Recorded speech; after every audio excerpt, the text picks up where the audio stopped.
পয়সায় আম ভরে যায়, তাই না? আমার বাবার জন্য পকেট ভরে যায়, তাই না? পড়ো এটা মামা তাই না না না না আমাকে মামা বলেছে মামার ফোনে আপনি মামা না না না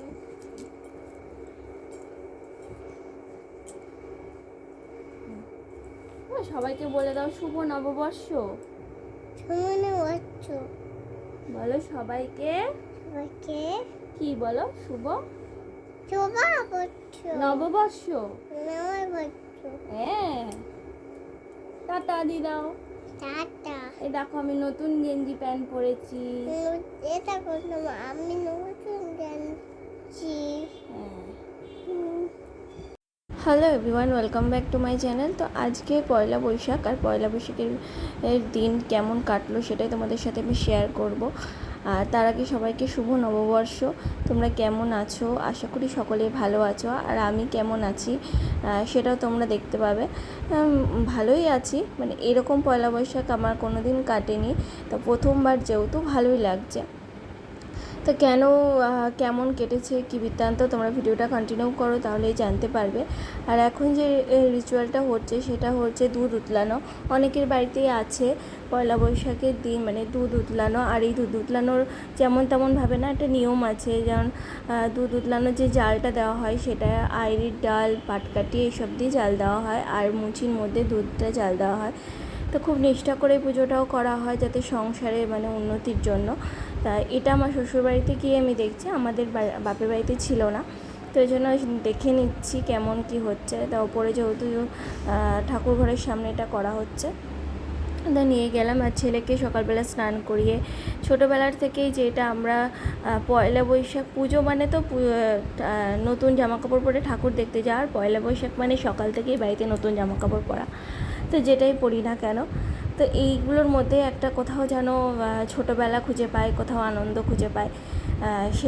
সেটা তোমাদের হয়তো ভিডিওটা দেখে তোমাদেরও কারো কারো মনে পড়ছে। এটা আমাকে দিচ্ছ? ও আমার নান্দন করতে বাটিতে তাই? হ্যাঁ তোমার পাতা হচ্ছে তুমি আম্মা কি করবে? দুধ উতলাচ্ছে। নাও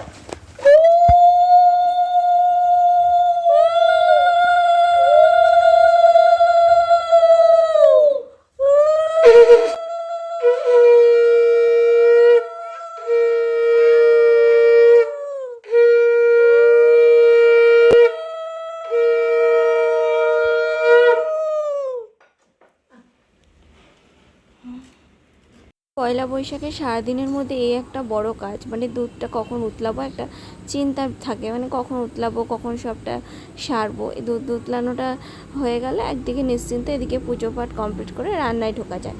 তো সে কারণেই দুধটা উতলে নিলাম। এখন দুধ উতলেও গেছে, আর এই দেখো পুজো দিয়ে দিচ্ছে শাশুড়ি। তা যেরকমটা দেখছি সেরকমটাই করতে হবে। তো জল বাতাসা দিয়ে এইভাবেই দিয়ে আসছে, যেভাবে তার শাশুড়ি দিয়েছে আমার শাশুড়িও তাই দিচ্ছে, আমাকেও তাই দিতে হবে আর কি। তো যাই হোক, এখন পুজো টুজো শেষ হয়ে গেলে রান্নায় ঢুকবে। তা আমি ছেলেকে ঘুম পাড়িয়ে দেবো, আর শাশুড়ি হচ্ছে পয়লা বৈশাখ মানে বছরের প্রথম দিন, তো মাছ মাংসের তো একটা ব্যাপার থাকে, তো সেই সবে দিকটা শাশুড়ি রান্না করবে। তার মধ্যে পড়েছে আজকে আবার ষষ্ঠী। ষষ্ঠী হচ্ছে অশোক ষষ্ঠী, তা আমার আর শাশুড়ি হচ্ছে ষষ্ঠী আছে, তা আমাদের তো মাছ মাংসের কোনো বেলাই নেই, তা আমাদের জন্য আবার আলাদা করে রান্না করতে হবে। সেসব দিকে আবার অনেক আমার আর শাশুড়ির রান্নাটা আমাকে করতে হবে, মানে গ্যাস ট্যাস মোছা পরিষ্কার পরিচ্ছন্ন করে তারপর মাছ মাংসটা কমপ্লিট হয়ে গেলে ছেলের খাবার টাবার সব নেমে গেলে তারপর ওটা করে তারপরে আমাদের যা রান্না বান্না আর সেটা হবে। এটাই ছোটো দেবো, এটাই ছোটো দেবো, তাই তো? সুন্দর করে কিছু দেখে দেখে দিও, ভুল হয় না যেন। এই তো একটা পয়সা আমার স্নান কমপ্লিট করে চলে এসেছে একেবারে ষষ্ঠীর মেন রীতি রেওয়াজটা পালন করতে।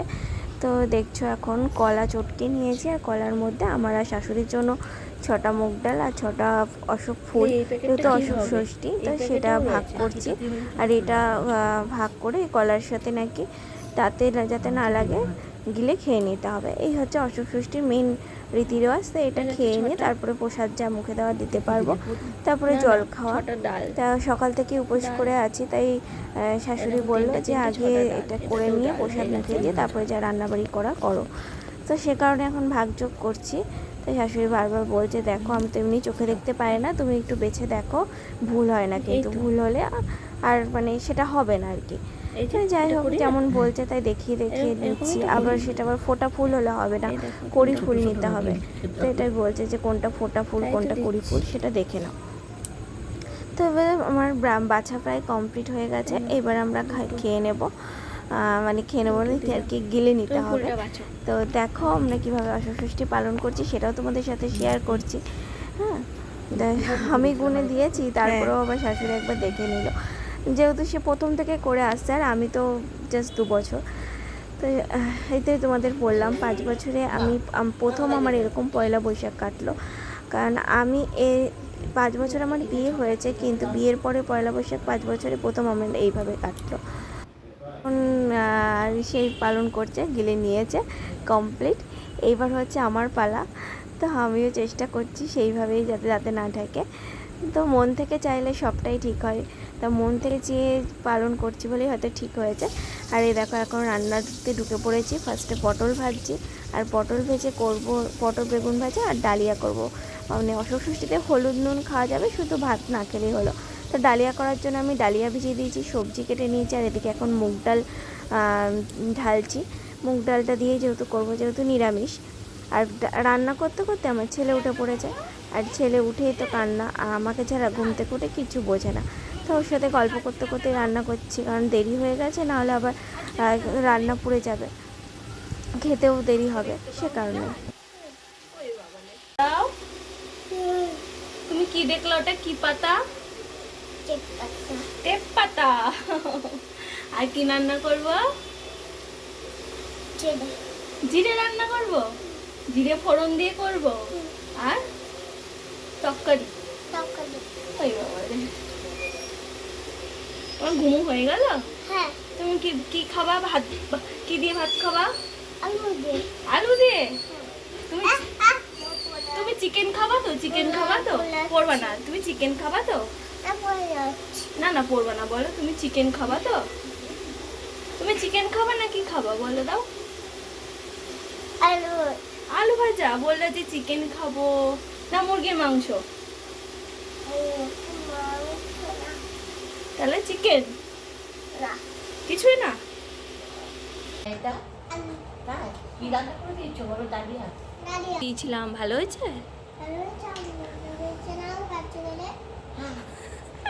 খুব ভালো হয়েছে।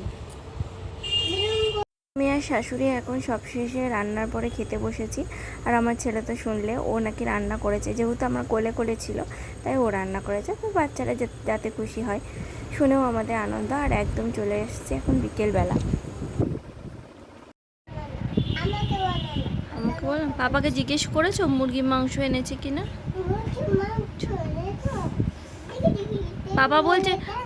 পাপা বলছে চিকেন এনেছে, বলো তুমি বল।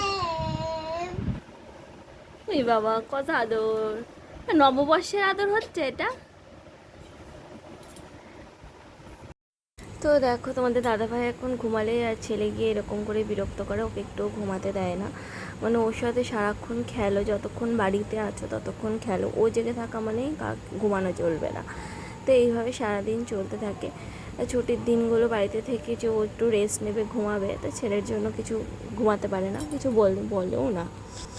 পয়লা বৈশাখ মানেই তো হালখাতা করতে যাওয়ার ছোটোবেলাটা মনে পড়ে, তাই সেটা তোমাদের দাদাভাইয়ের সাথে শেয়ার করছিলাম। তা ও বলছিল যে আমার শ্বশুরের যেহেতু ফলের বিজনেস, তো আড়তে তো হালখাতা থাকে। এখন আর আছি সোনার দোকানে, এই কয়েকটা হালখাতা করতে যাব। আর কোথায় বা বেরোবো পয়লা বৈশাখের দিন, তাই সে কারণে আগে ছোটোবেলায় যেরকম যেতাম তো সেইটাই তোমাদের দাদাভাইয়ের সাথে আর কি শেয়ার করছিলাম। ও বললো চলো তাহলে হালখাতাগুলো আমরাই সেরে আসি, ছেলেরও একটু ঘোরা হবে আর তোমারও ভালো লাগবে। তো সেই কারণে আর কি বেরোনো। তো এখন যাচ্ছি হালখাতা করতে ছেলেকে নিয়েই। আর আড়ত থেকে বারবার আমার শ্বশুরকে বলেছে যে তোমার নাতিকে নিয়ে এসো, ওকে সবাই খুব ভালোবাসে আর কি যাওয়া। তো চলো যাওয়া যাক। তো এখন চলে এসেছি আগে আড়তে হালখাতা করতে। আর সোনার দোকানে গিয়েছিলাম, তো সেই সময়টা ভিডিও নেওয়া হয়নি, ছেলে খুব আইসক্রিম খাবো বলে বায়না করছিল।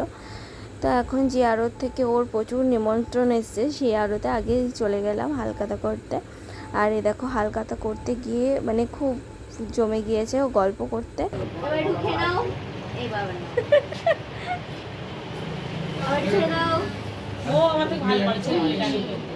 টাকা আমার দিকে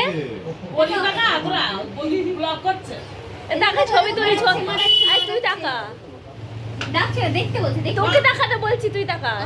হ্যাঁ ছবি তুলছি। আমার দেখে ভালো লাগে, কালো হয়ে গেল। হালখাতা সারা হয়ে গেছে, দিয়ে এবার বেরোচ্ছি। আর বেরোতে গিয়েও দেখো মানে এত গল্পে মানে হয়ে গেছিলো। আর ওকে যে সবাই এত ভালোবাসছিলো, তো ওখান থেকেও বেরোতেই চাচ্ছিলো না, আসতে চাইছিলো না। বাচ্চারা যেখানে ভালোবাসা পায় সেখানেই তো থাকবে, এরকমটা আর কি। তো যাই হোক এখন আমরা বেরোচ্ছি। আর সারা দিনটা কেমন কাটালাম সেটাই তোমাদের তো সেটাই আর কি শেয়ার করব। তা বিয়ের পরে 5 বছরে প্রথম আমার এরকম পয়লা বৈশাখ কাটলো। হ্যাঁ সব একটু অন্যরকম, অনেকটা দায়িত্ব, অনেকটা মানে কি বলবো মানে মা হয়ে যাওয়ার যে একটা আলাদা দায়িত্ব, সেটা আর কি ভালো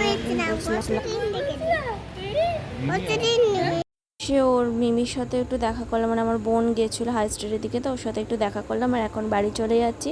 তো সারা দিনটা খুব ভালোই কেটেছে। তো প্রথমবার যেহেতু অশোক ষষ্ঠী, তা মানে পয়লা বৈশাখের দিন আর কি পড়েছে, এটা দ্বিতীয়বার অশোক ষষ্ঠী পয়লা বৈশাখের দিন পড়েছে। তো পয়লা বৈশাখটা নিরামিষভাবেই কেটেছে। তো যতই নিরামিষভাবে কেটে থাকলেও মনের আনন্দটাই সবথেকে বড় কথা। ভ্লগে অনেক গল্প করলাম তোমাদের সাথে। আর এখন হালখাতা করে বাড়ি ঢুকছি। তো ভালোই লাগলো, সারাদিন একটুও খারাপ লাগেনি। মা হয়ে যাওয়ার যে একটা আলাদা দায়িত্ব পালন করছি, তো সেটার জন্য বুঝতে পারছি যে আমাদের মারাও আমাদের জন্য কত কিছু ত্যাগ করেছে, কত কিছু করেছে। তো এগুলো মনে পড়ছে আর কি। তো আজকের ভিডিওটা কেমন লাগলো অবশ্যই কমেন্ট করে জানাবে। ভালো লাগলে প্লিজ লাইক শেয়ার করো। আর নতুন যারা দেখছো চ্যানেলটা সাবস্ক্রাইব করে দিও।